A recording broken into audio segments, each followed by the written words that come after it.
Bueno, con este teórico de hoy vamos a dar comienzo a lo que son los artrópodos productores de enfermedad. Esta sección se engloba dentro de la semana 6 y corresponde a la semana de lesiones de piel, mucosas y faneras, dado que los artrópodos que vamos a ver producen lesiones sobre todo a nivel de la piel. Cuando abordamos el algoritmo diagnóstico de lesiones de piel, mucosas y faneras, la etiología a la cual nos guiamos para plantear si es parasitaria, obviamente es la infecciosa. Dentro de las etiologías infecciosas podemos dividir en 4 grandes etiologías: las virales, fúngicas, parasitarias y bacterianas. En el curso de parasitología y micología vamos a enfatizar, obviamente, dentro de las fúngicas y dentro de las infecciosas. Los que nos corresponden en la sección de hoy son las parasitarias, que dentro de ellas vamos a hablar de la escabiosis, la pitiriasis, pediculosis, miasis, picadura por artrópodos, la tungiasis y larva migrans cutánea. Dentro de las parasitarias, como nombramos previamente, de la cual nos vamos a referir, sin nombrar, sacando de lo que es el esquema, la larva migrans cutánea, el resto de estas enfermedades parasitarias son producidas por artrópodos, por lo cual las podemos denominar parasitosis producidas por artrópodos directamente. Comenzaremos hablando entonces de lo que es la pediculosis. La pediculosis es la enfermedad parasitaria producida por pedículos humanos, tanto variedad capitis como variedad corporis. Comenzaremos a hablar en forma general para después ir en forma específica a hablar de cada uno de los agentes. La especie Humanus es, como el nombre lo dice, es exclusivamente humana y por tanto el único mecanismo de transmisión es el interhumano, directo o indirecto. Son ectoparasitosis permanentes y realizan en el huésped todo su ciclo por metamorfosis incompleta. Se adaptan al microclima que les ofrece y también tienen muy poca resistencia al ayuno. En nuestro país, la pediculosis por pedículos humanos, variedad capitis, es un tema de creciente interés por el aumento de denuncias de infestación, aunque no se ha sido debidamente evaluada, desconociéndose su real magnitud. Por mucho tiempo se pensó que la pediculosis, pedículos humanos, variedad capitis, a nivel del cuero cabelludo, era relacionado a los bajos niveles socioeconómicos. Pero a partir de los 80 se constató que había un número poblacional importante en aquellas personas menores de 20 años que pertenecían a niveles socioeconómicos, tanto medianos como altos.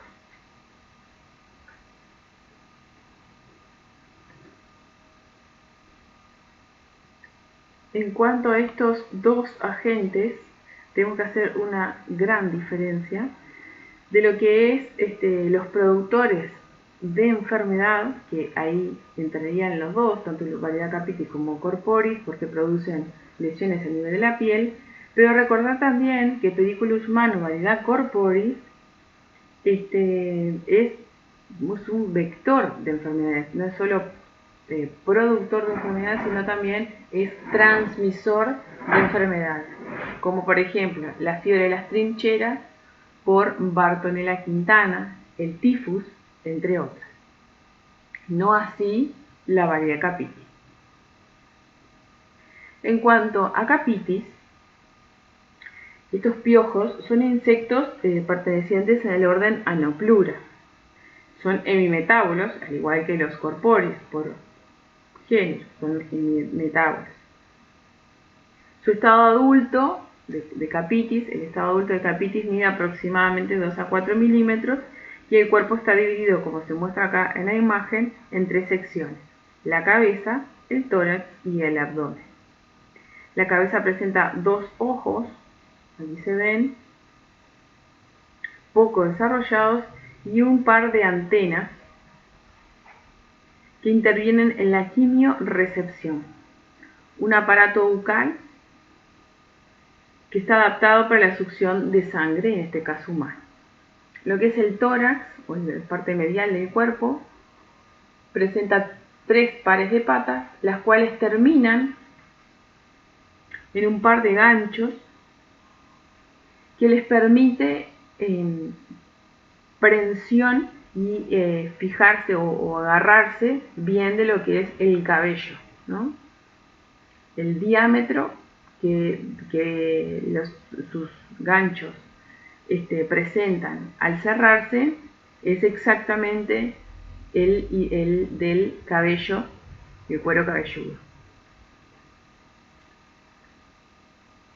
Lo que es el abdomen, que es la porción más larga, vamos a decir, del cuerpo con respecto al tórax y la cabeza, presenta 7 segmentos aparentes, y en la hembra, en el último segmento, es escotada, como se ve acá, que tiene el borde escotado, y en los machos es entero.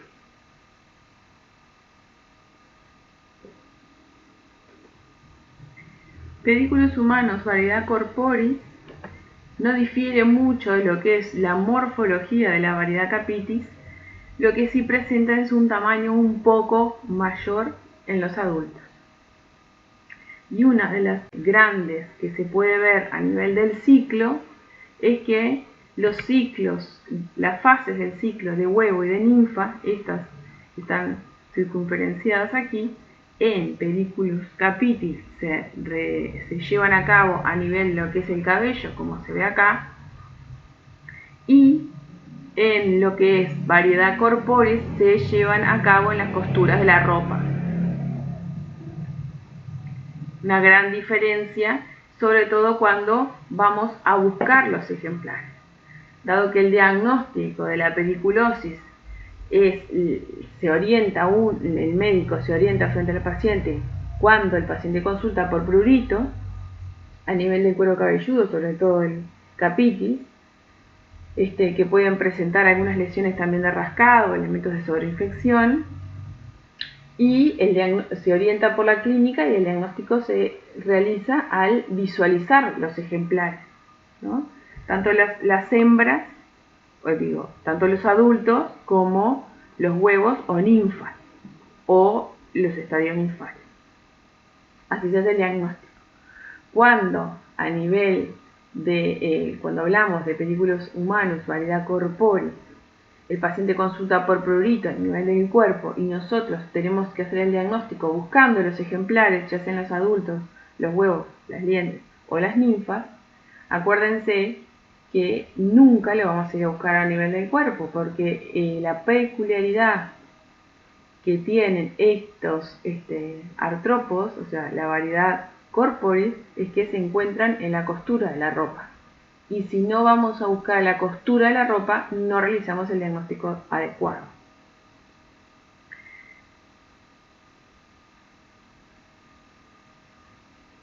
El tratamiento de la pediculosis, tanto de corporis como capitis, se basa en la extracción mecánica de los individuos, de cada uno de los ejemplares y así de las liendres, o sustancias pediculicidas, que en el mercado existen varias.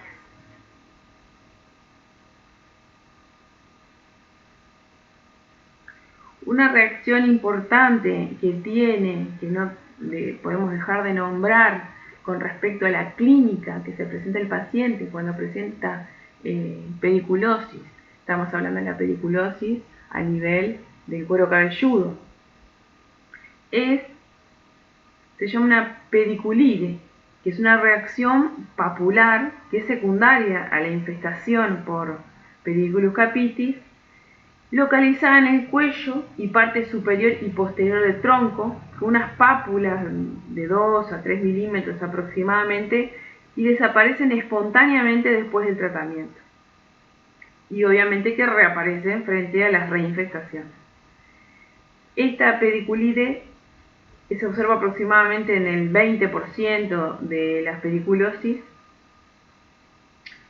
Y también pueden encontrarse otros efectos de la pediculosis, más allá del prurito a nivel del cuero cabelludo, que es una alteración en las características del pelo, que puede ponerse más opaco, con una debilidad, y hay como zonas de alopecia dado el intenso rascado. Una vez eliminada la ectoparasitosis, todos estos fenómenos que venimos hablando, no solo a nivel del cuero cabelludo, sino los elementos de la pediculite, también desaparecen.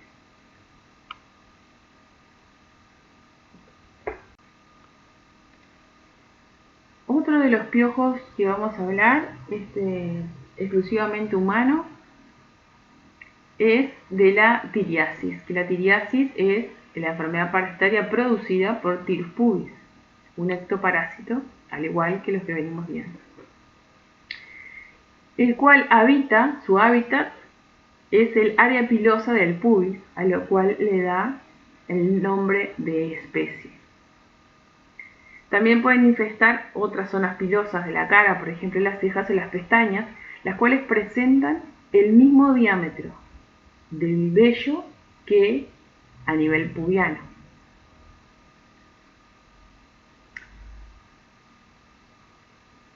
Si afecta a niños, hay que tener cuidado, esto es como una alarma, frente al posible abuso sexual de niños, dado que la forma de transmisión principal es por contacto directo, aunque no exclusivamente sexual. El contacto directo por el colecho también es una forma de transmisión. Si bien al diagnosticar la tiriasis en niños, hay que ir a indagar el abuso sexual, no siempre tiene que estar. En Uruguay es una enfermedad muy frecuente, si bien no se conocen datos exactos, dado que es una infestación, una infección de transmisión sexual que no es de denuncia obligatoria. Con respecto a la morfología de lo que es el Tirus pubis, como acá se ve, su cuerpo es mucho más corto de lo que venimos viendo de Pediculus capitis o Pediculus corporis. Mide aproximadamente 1,5 a 2 milímetros, con unas patas bien fuertes y robustas, y el abdomen presenta 2 lóbulos prominentes. Acá se ve, 2 lóbulos prominentes. Pubis tiene predilección por las zonas corporales pobladas por el vello grueso, como decíamos, del pubis, axila, región perianal, exacto, encontrando también en bigotes, pudiendo afectar las cejas y las pestañas.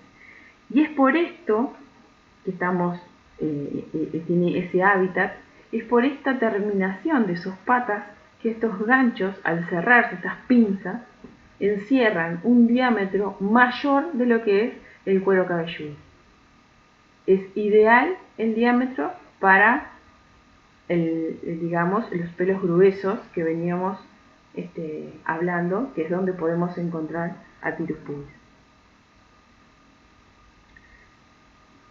Al ser más ancho, prefiere habitar en zonas con menor densidad de folículos pilosos, otra de las cosas. Excepcionalmente lo podemos ver en el cuero cabelludo. Se desplaza prácticamente poco porque la mayor parte de su vida permanece agarrado a la piel por su aparato bucal. Su posición habitual es en forma horizontal, como aplastado, bien contra la piel, alimentándose en forma continua.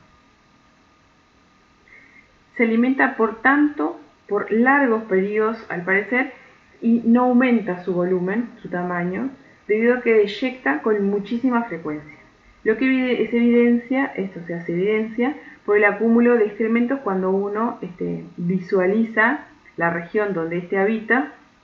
Es uno de los elementos para el diagnóstico, la pesquisa diagnóstica, el presentar ese excremento en su hábitat.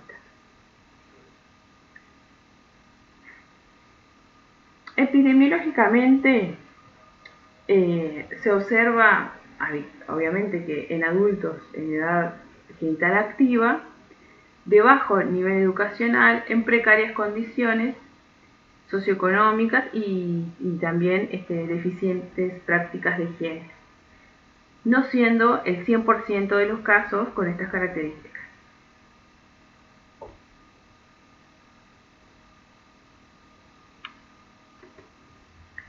Estos piojos se mantienen solo en el humano y no infestan alfombras, ni la cama, ni animales domésticos, etc.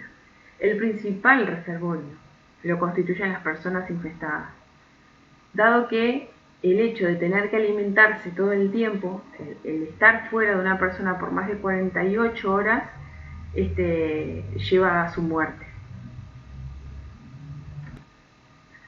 Las clínicas están especialmente, obviamente, relacionadas con el prurito, consecuencia de la sensibilización alérgica a la saliva inoculada por el insecto. Microscópicamente, en la zona de la picadura, se observan lesiones azuladas, una mácula cerúlea, que es el resultado de acción del fermento salival sobre la sangre y de la respuesta inflamatoria hística local. Otra de las regiones que puede afectar, como ya dijimos, era a nivel de las pestañas, produciendo la tiriasis palpebral, que si bien es poco frecuente, produce blefaroconjuntivitis, por lo que el diagnóstico puede pasar desapercibido. Como síntoma principal de esta manifestación clínica, presenta una blefaritis muy pruriginosa asociada a una conjuntivitis folicular y frecuentemente linfadenopatías preauriculares. En adultos, esta localización es poco común. El diagnóstico puede pasar fácilmente desapercibido.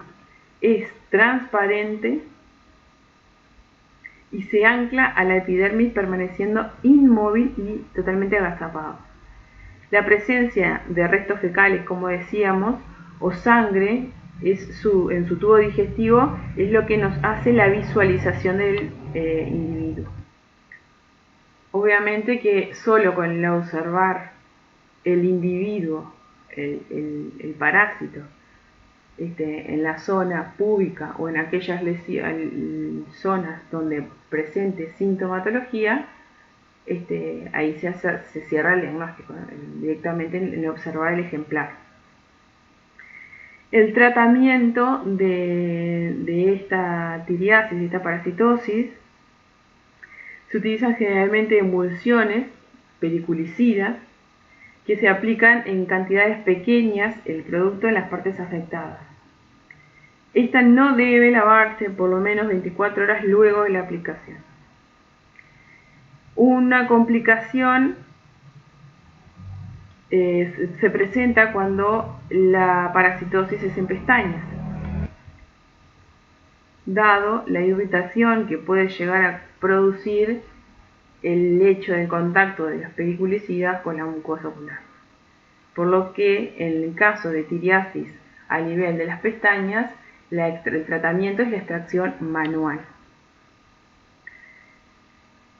Se debe hacer el tratamiento una vez encontrado, o sea, una vez diagnosticado, y se debe retratar en un intervalo de 4 a 7 días posteriores a la primera aplicación.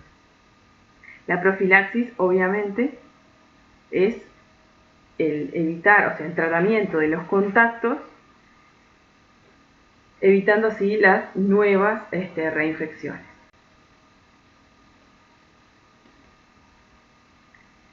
la escabiosis. La escabiosis es la ectoparasitosis producida por Sarcoptes scabiei, variedad Homin, agente de la sarna humana, ácaro de la familia de los arácnidos microscópicos, ectoparásito de la capa córnea de la piel. En Uruguay no se dispone de información sobre la prevalencia de escabiosis en la población, pero se estima que existe un aumento del número de casos, que ha sido constatado en diferentes poblaciones. En los últimos años se han registrado un fuerte incremento en la prevalencia en la sarna humana en muchos países del mundo, debido a causas no bien precisas, pero se supone relacionadas con el debilitamiento de las acciones de vigilancia epidemiológica. Nuestro agente, Sarcoptes scabiei, es un parásito microscópico de contorno ovoideo que presenta un aparato bucal que adquiere gran desarrollo y complejicidad, como se puede ver acá en la foto.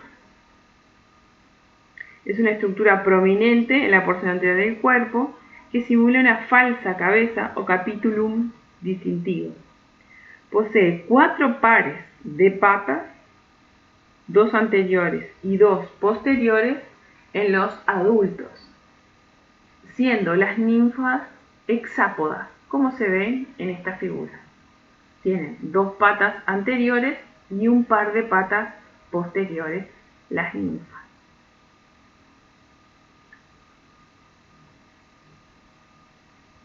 Los adultos diferencian, tienen un dimorfismo sexual, diferencian entre machos y hembras, según la terminación de sus patas posteriores.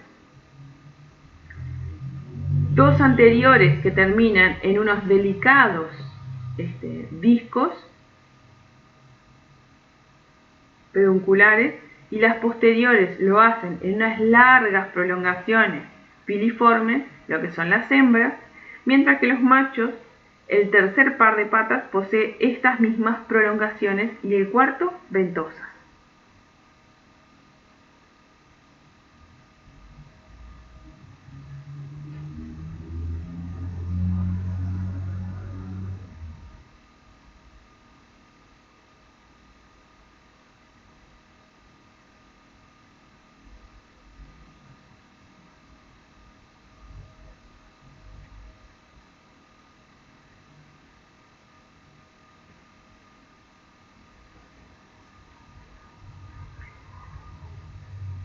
Las hembras miden de 330 a 450 micras aproximadamente por 250 a 350 micras de ancho, y el macho es un poco más chico.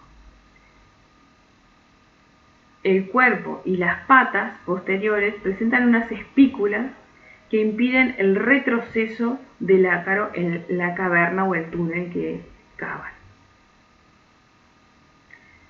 Una vez fecundada la hembra, como se ve acá, en el exterior, se fecunda la hembra en el exterior, ella cava, ni bien está en contacto con la piel, un túnel con una saliva que, favorecida, ¿no?, obviamente por una saliva que lo que hace es disolver la capa córnea, excavando los denominados túneles o también galerías en lo que es el espesor de la epidermis. Donde ingresa la hembra es donde se forma la vesícula perlada, por acá, que sería una de las características clínicas al examen físico para el diagnóstico. El macho no está especializado para cavar. El macho solo fecunda a la hembra y la sintomatología está dada exclusivamente por la hembra y sus larvas o ninfas, que quedan dentro de lo que es el túnel. La hembra grávida permanece en el túnel, deposita 2 a 3 huevos más o menos por día, y el periodo de incubación es de 2 a 4 días. El tiempo desde que nace la larva hexápoda, esta, hasta llegar a su forma adulta lleva aproximadamente de 10 a 14 días. La hembra, una vez oposita los huevos en el túnel, muere al final del túnel o de la galería, produciendo así mayor sintomatología. La escabiosis, que es la parasitosis de la cual hablamos, está ampliamente distribuida en el mundo y no reconoce ni raza, ni edad, ni estatus socioeconómico. Lo que sí, la manifestación clínica varía según el estado inmunitario del paciente.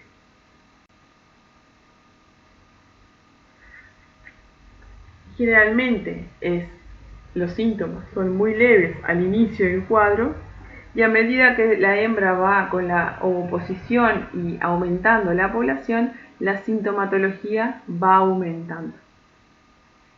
Una de las características, acá es como se ve en esta imagen, es las vesículas perladas por donde la hembra entra y va acabando el túnel por debajo de lo que es esta línea eritematosa. Y aquí se ve también las lesiones características perladas de la sarna. El rascado el prurito es predominantemente nocturno y una de las características que ayuda al diagnóstico a pensar, a hacer pensar en lo que es la sarna humana. Y otra de las características que ayudan a pensar en esta parasitosis es la localización de las lesiones, que generalmente se dan en pliegues interdigital, muñecas, borde de las manos, como se ve acá. También se pueden ver en el pene, escroto, mamas, pezones, etc.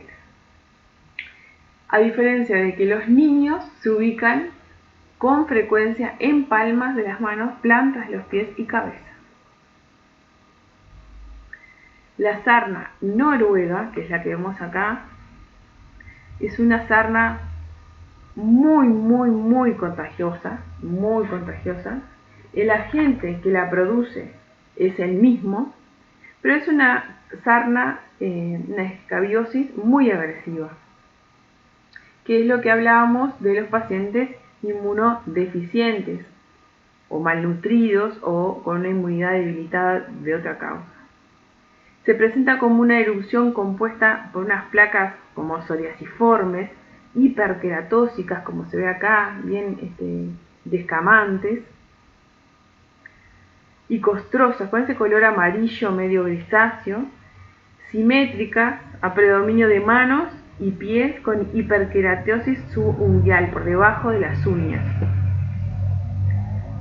Produce una erupción eritematosa bien descamativa que afecta cara, cuello y cuero cabelludo y tronco, zonas habitualmente respetadas por la sarna vulgar. A diferencia de lo que es la sarna humana, la que veníamos viendo, en estos pacientes prácticamente no produce prurito, no hay picazón en estos pacientes, en la sarna noruega. Las complicaciones que se ven en esta sarna, sobre todo, son la impetiginización, o sea, foliculitis, e incluso la formación de émbolos sépticos, y lo que es más grave, el desarrollo de infecciones secundarias al ingreso bacteriano por la resquebrajadura que producen estas costras y el ingreso de bacterias a este nivel. La sarna noruega, que sería esta hiperqueratóxica, es excepcional la presencia de surcos, ¿no? Como esto. No se ven surcos, es aumento de la descamación de la piel.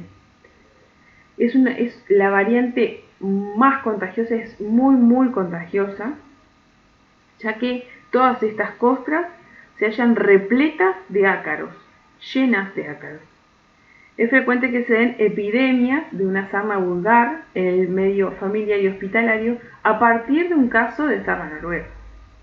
Este cuadro severo de sarna se da sobre todo en pacientes, como dijimos, inmunodeprimidos. El diagnóstico de cualquiera de las dos sarnas, cualquiera de las dos escabiosis, es clínico, parasitológico y epidemiológico. La sospecha es clínica por la sarna vulgar, por las manifestaciones que vimos, los surcos eritematosos con vesículas perladas, las zonas de prurito es muy importante y obviamente el contacto, y la característica de la morfología a nivel de la piel de la sarna noruega. El diagnóstico definitivo termina siendo el parasitario, porque se debe raspar estas lesiones o la costra de la sarna noruega y observar al microscopio el hallazgo de ejemplares de Sarcoptes caviae, cerrando así el diagnóstico. El tratamiento de la escabiosis es en todas aquellas personas expuestas al contagio, aunque no presenten síntomas. El tópico es por permetrina al 5%, lindano, vaselina sufrada, hay como múltiples. Y el vía oral es la ivermectina.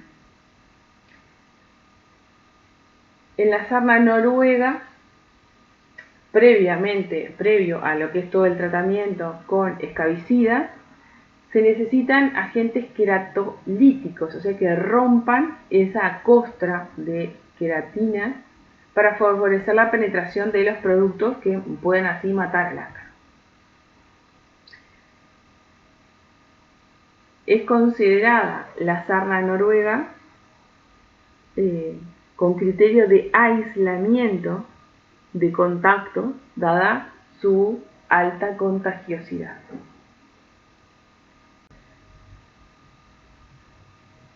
La demosilicosis es una parasitosis producida por un ácaro, Demodex folliculorum o Demodex brevis.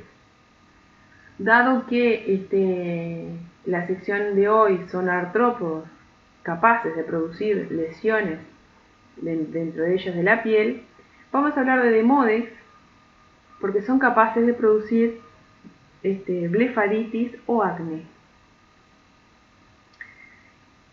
La demosilicosis es producida por Demodex, como ya dijimos, encontrando dos especies, folliculorum o brevis.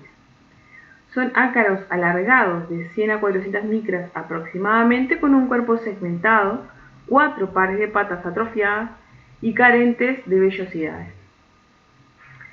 Habitan los folículos pilosos y las glándulas sebáceas, principalmente en la nariz y párpados. Es por ello que producen, al obstruir estos poros, la patología de acné, ¿no? La infección de los poros. Algunas veces, no solo en nariz y párpados, sino en otras partes del cuerpo, se pueden llegar a ver como la región pubiana. Es de distribución cosmopolita y es más frecuente en los adultos. Su patogenicidad es discutida y se le atribuye la producción de quistes foliculares acneoblefaritis. Otros lo consideran como un comensal.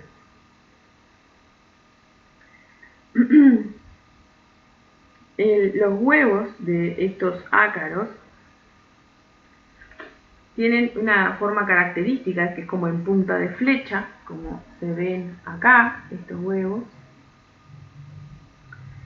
que miden de 100 a 40 micras aproximadamente, y luego la larva, que es muy delgada, vermiforme, de 250 micras aproximadamente, pero es hexápoda, como también lo era la larva de Scabiei, Sarcoptes caviae. La larva es hexápoda.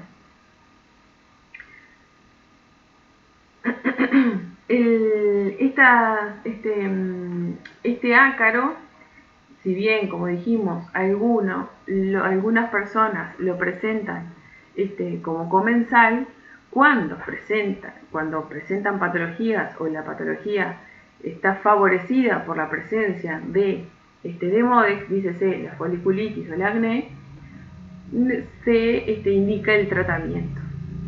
Que este tratamiento debe ir encaminado, obviamente, que la eliminación del parásito.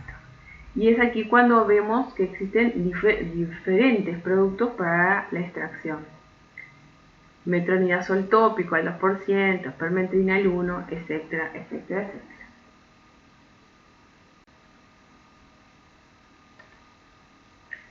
Las miasis es otra de las parasitosis que afectan la piel. Y estas muchas veces afectan las mucosas, no así las salinas. La palabra miasis, que viene del griego de mia, que significa mosca, la enfermedad corresponde a los daños causados por la invasión de las larvas de las moscas en tejidos u órganos de animales o del hombre. Se pueden clasificar de diferentes formas. Una de las que ayuda a la clasificación, o que una de las clasificaciones más usadas, es según el parasitismo que está presente. Si las especies biontófagas que parasitan y se alimentan sobre tejidos vivos, aquí entraría lo que es la Dermatobia hominis. Las especies necrobiontófagas, que no solo se alimentan de tejidos vivos, de tejidos muertos, sino también de tejidos vivos, como es Cochleomia omnivora. Y las especies necrófagas, que parasitan y se alimentan sobre todo tejidos muertos, como es la mosca doméstica o sarcófaga.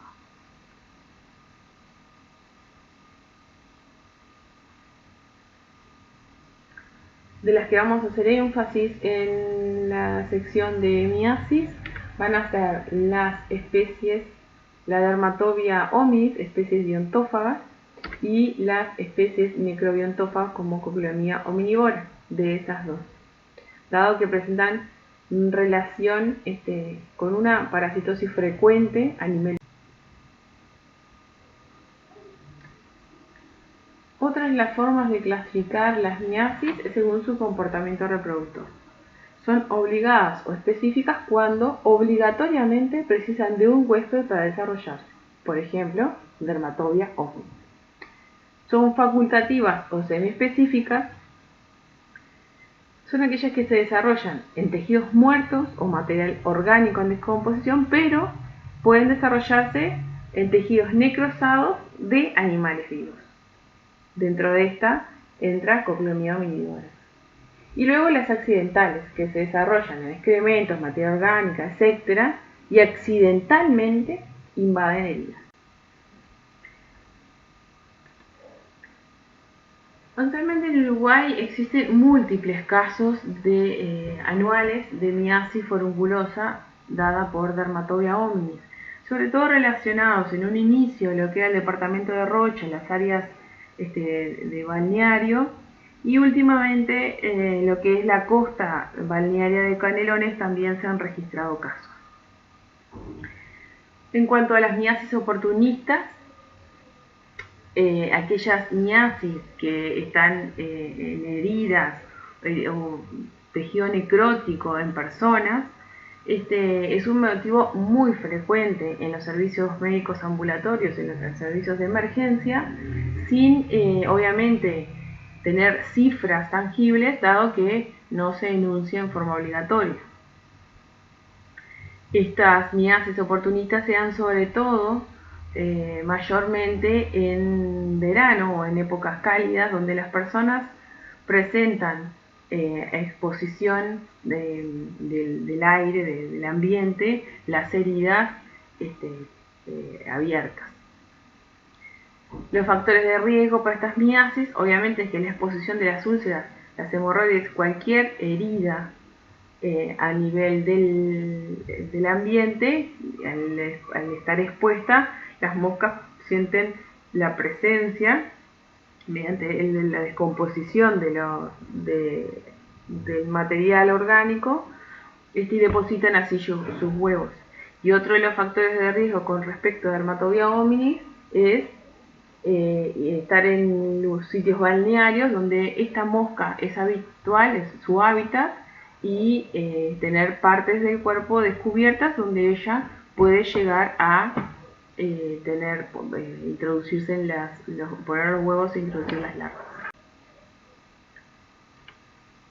Con respecto a Dermatobia hominis, es una mosca robusta de 12 a 18 milímetros de largo aproximadamente, con un color pardo, en tanto que el abdomen es de un color más azul brillante, y vive preferencialmente, como decíamos, en zonas boscosas selváticas en la región en partes tropicales. Los adultos tienen escasa sobrevida debido a que las piezas bucales están atrofiadas, viviendo lo suficiente como para procrearse. Deposita sus larvas parasitarias en vuelo, lo que es Dermatobia hominis, captura en vuelo algún insecto hematófago y sobre su cuerpo le deja adheridos sus huevos.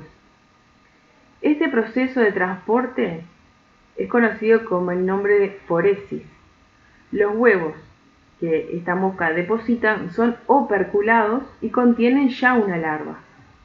Cuando estos insectos que acarrean los huevos se posan sobre un animal para picarlo y alimentarse, porque son insectos hematófagos, las larvas salen de los huevos y penetran directamente en la piel hasta llegar al tejido subcutáneo, dejando un pequeño orificio de entrada para respirar por sus espiráculos posteriores.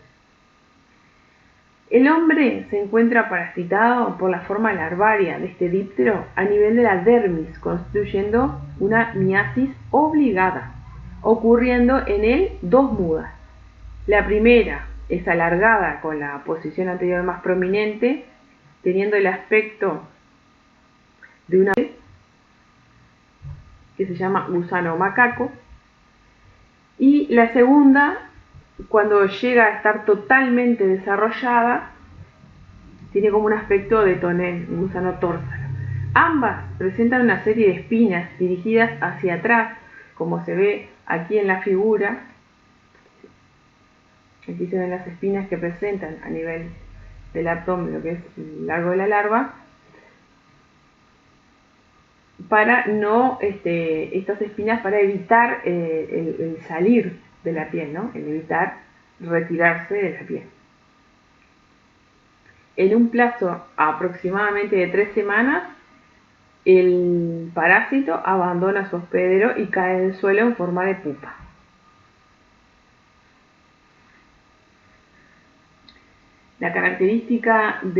Una de las tantas características de la dermatobia es que directamente, la larva que se desprende de lo que era el insecto que la transportó y el cual succionó sangre porque es un insecto hematófago, mosquito, por ejemplo. La larva se introduce por ese mismo orificio y es una larva por lesión. A diferencia de lo que vamos a ver más adelante con Cucleomia omnivorax, que son muchas larvas por cada lesión. En este caso es una larva por lesión, si bien pueden haber muchas lesiones y todas presentar larvas. Cucleomia omnivorax pertenece a la familia Califoridae. Es una mosca verde azulada de 15 milímetros de largo en forma máxima. Tiene 3 bandas oscuras en el dorso, siendo así exclusiva del continente americano. La hembra de Omnivorax se aparea solo una vez en su vida y deposita paquetes de 12 a 400 huevos. La larva, gusano barrenador del ganado, es un parásito obligado y tiene forma de tornillo y mide unos 12 milímetros de largo. Emerge en unas horas penetrando cualquier herida preexistente, destruyendo el tejido en donde se alberga y quedando cubierta por el exudado de la herida, y unos días después se deja caer enterrándose unos centímetros en la tierra para pupar. Acá se ve la forma que presenta la larva, tornillo, y aquí también se ve. Esas dos rayitas que se ven a lo largo de lo que es la larva al final son los espiráculos respiratorios en un extremo que vendría siendo el extremo posterior, y unos ganchos bucales de queratina que son los que permiten perforar y horadar las heridas. Omnivorax es principalmente causante de miasis en el ganado doméstico y obviamente que afecta al hombre en las zonas ganaderas, bastando pequeñas heridas para provocar el asedio de estas moscas. Provocan una miasis preferentemente cutánea, aunque no solo se limitan al tegumento, sino que también pueden afectar otras cavidades abiertas del cuerpo, como las fosas nasales, la boca, la órbita o la vagina. En el año 2004, Basmangian y colaboradores realizaron la primera notificación de una miasis amigdalina por cocleomía omnivorax en Uruguay en un niño de 11 años procedente de San José con antecedentes de una parálisis cerebral. Cocleomía omnivorax deposita, como dijimos, alrededor de 400 huevos en la orilla de las heridas. Las larvas, al desarrollarse, pasan directamente a la herida, se alimentan de todo lo que son los detritos de las células y se introducen en la herida dejando solo visibles sus extremos posteriores, que serían sus espiráculos posteriores.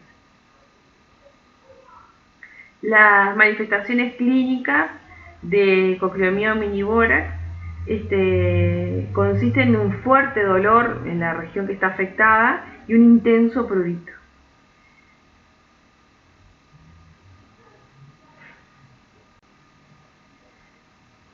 El diagnóstico de dermatobia se hace, tanto de dermatobia como de cocleomía, se hace al identificar, o sea, al visualizar la larva.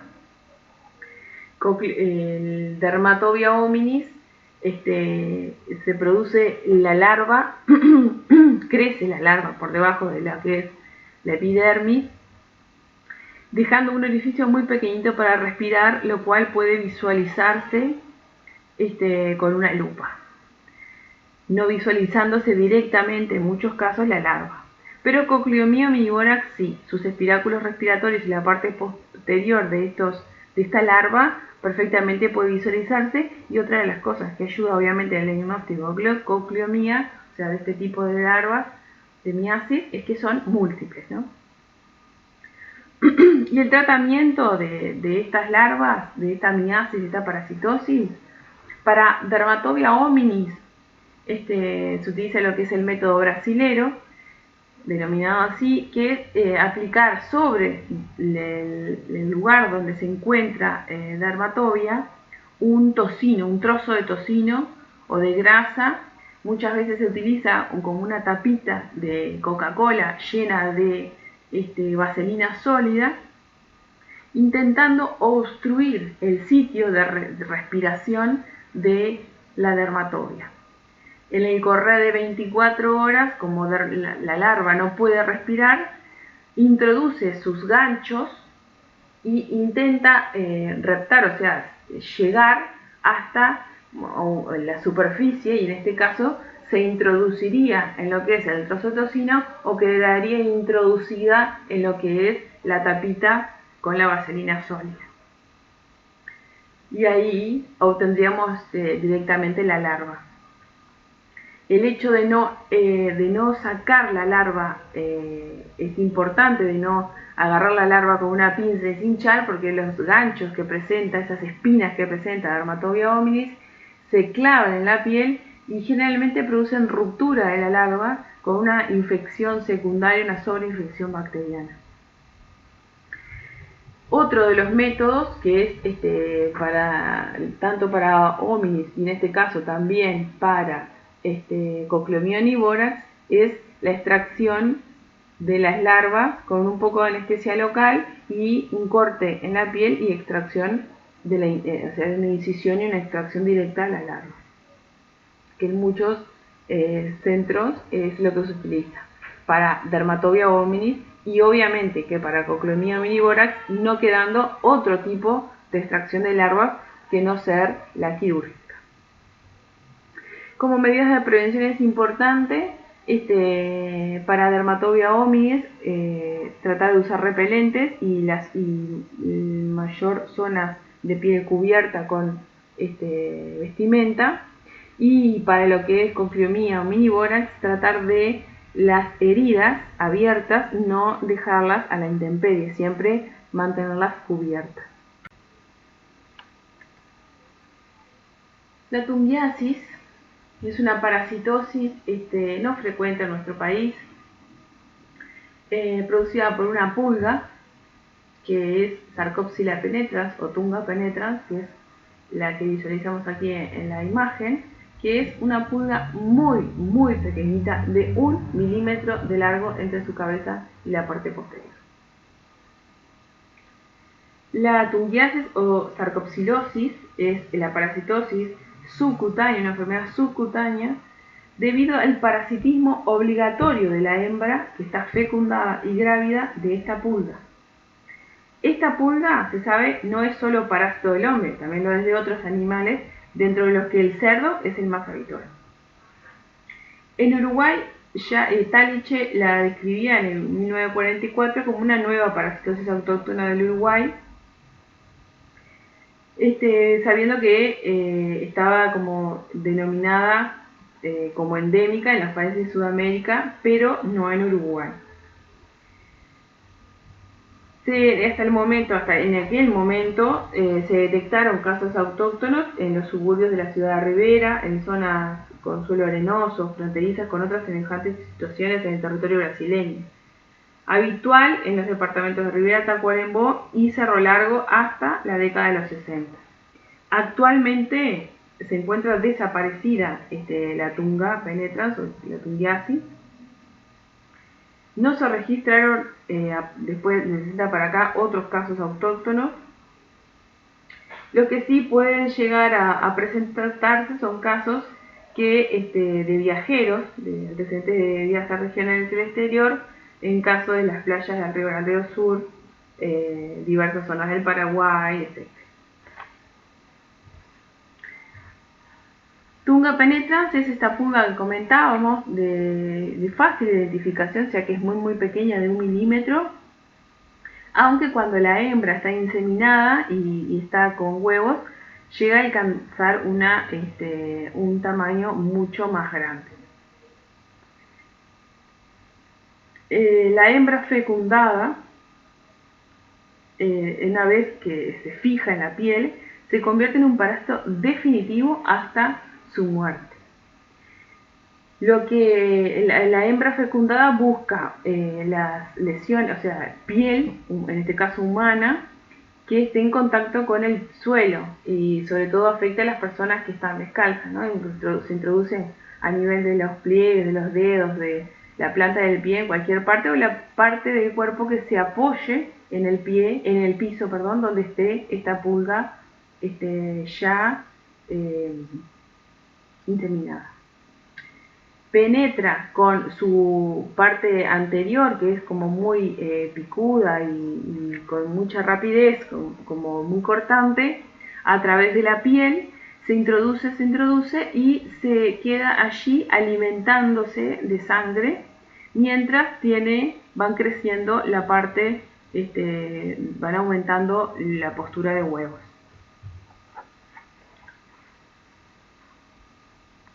Tiene la Sarcopsilas, así tiene como una acción patógena propia, ¿no? de trastornos que producen a nivel de la piel, con 3 periodos: uno que invade, ¿no?, la piel, uno que produce inflamación y después, como se ve acá, como un huequito, como una ulceración. La última fase, que es de ulceración.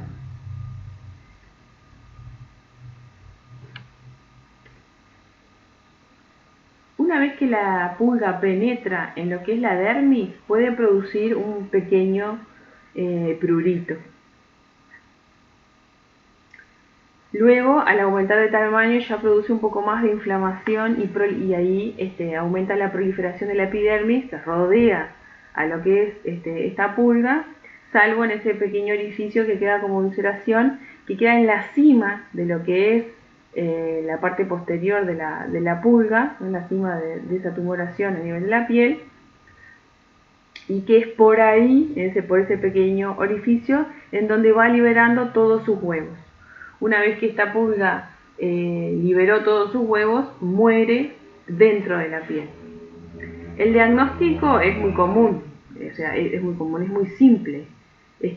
Donde se ven esos orificios como se ven acá, esas lesiones costrosas, una tumoración de aproximadamente 1 centímetro con un borde ulcerado en ápice, lo que se hace generalmente es tratar de hacer un pequeño corte y extraer la larva, extraer el abdomen de la pulga y ahí todos sus huevos. Ya se hace el diagnóstico y se realiza el tratamiento.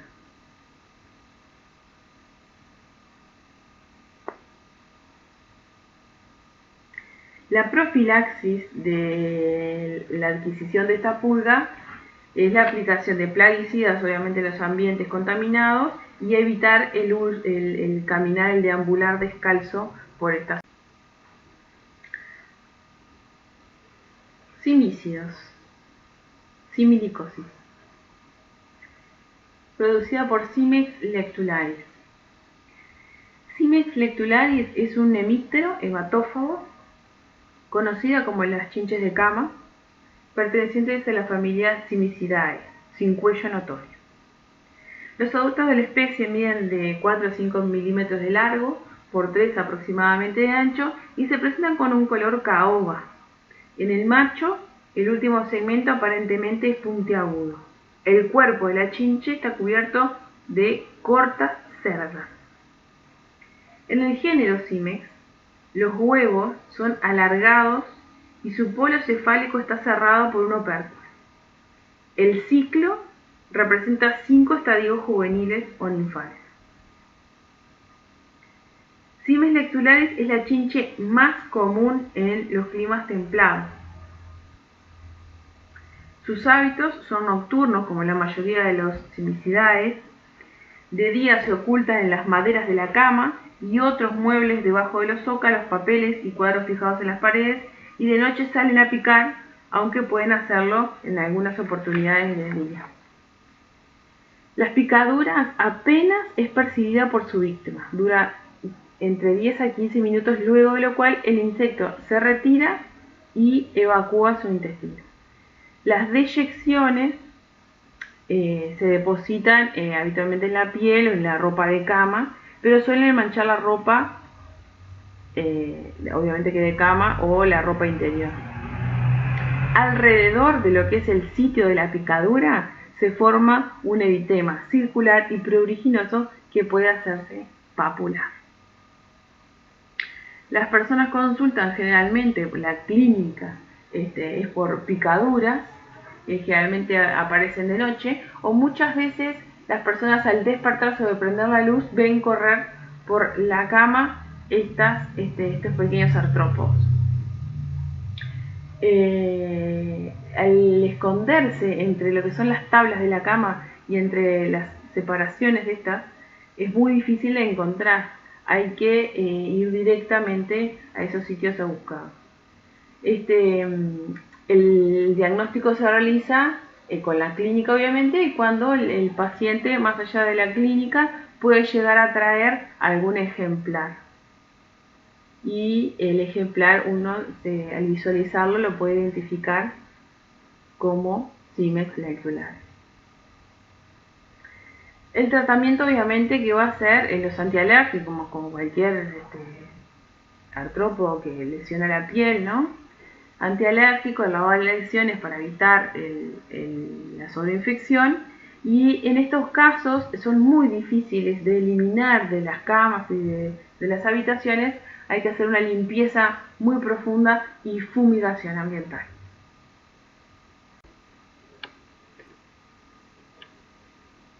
Otro de los artrópodos que vale mención realizar es las garrapatas. Las garrapatas o ixodidosis, parastosis por garrapatas o la ixodidosis, es la parasitosis producida por estos ectoparásitos, que son ectoparásitos de los vertebrados terrestres, principalmente los mamíferos, pero algunas aves también lo tienen. Y también pueden parasitar al hombre. Pertenecen a la clase arácnida, ¿no? Presentan 4 pares de patas y un cefalotórax y abdomen. Existen alrededor de 300 especies de garrapatas en el mundo, de las que la fauna uruguaya presenta unas 19 especies confirmadas, de las cuales 2 presentan importancia sanitaria en Uruguay. Una para la salud humana, que es Amblyomma triste, y otra en salud animal, que es Bufilus microplus. Se diferencian de los ácaros por su mayor tamaño y por su tegumento coráceo, y por la presencia obviamente de un capítulo o una falsa cabeza. Poseen estricto hábito hematofágico. Pertenecen a la familia Ixodoidea o de las garrapatas duras, y Ergacidae o las garrapatas blandas. Las primeras presentan un firme escudo dorsal que en los machos cubre todo el cuerpo y en las hembras solo su tercio anterior. Las blandas carecen de esta caparazón escutela. Además de las duras, el capítulo emerge hacia adelante, desde el polo cefálico del cuerpo, siendo claramente visible tanto a la visión dorsal como a la ventral. En tanto que las garrapatas blandas está situado en la cara inferior, cerca de su extremo anterior, quedando oculto a la visión dorsal. Estas serían las blandas, ¿no? Y estas serían las rígidas. La importancia médica de estas garrapatas yace en la picadura, ¿no? Que producen, más allá de una lesión mecánica, y además pueden tener un efecto tóxico, causar la parálisis por garrapata, que es un cuadro que se ha observado en varias partes del mundo, que es mucho más frecuente en niños y al parecer es producida exclusivamente por garrapatas hembras, generalmente grávidas. Estos no han sido reportados en Uruguay hasta el momento. Una vez que la garrapata se parasita al hombre, la piel sufre el trauma producido por los quelíceros cortantes del aparato bucal. Y la garrapata se adhiere a la herida de la piel por el hipostoma, que es dental, y succiona bastante sangre. Como consecuencia se produce la inflamación del corion o hiperemia, hemorragia y edema de la piel. Las heridas suelen servir de puerta de entrada a múltiples infecciones secundarias, especialmente cuando el capítulo se corta y permanece fijado a la piel cuando uno trata de extraer la garrapata. Amblyomma triste es la especie que posee mayor interés en salud pública, ya es que es la única incriminada en la transmisión de rickettsiosis por Rickettsia connori al ser humano. A su vez también son transmisoras de enfermedades como la borreliosis.